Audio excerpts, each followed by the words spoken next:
Here I have CUBOT King Kong 7, and today I'm going to show you how to enter safe mode on this device. So firstly you should hold down power key and then tap power off, and here you have to hold down your finger on power off key. Then it suggests you to reboot to safe mode. You just tap OK and device will be restarted in a safe mode.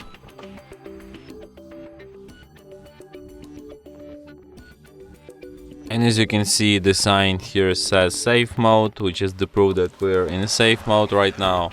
So when you're done using safe mode and want to quit to normal mode, just restart your device and it will be restarted just as usual.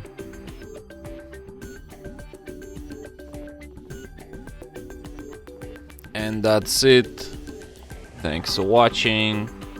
If you find this tutorial useful, don't forget to hit that like button and subscribe to our channel.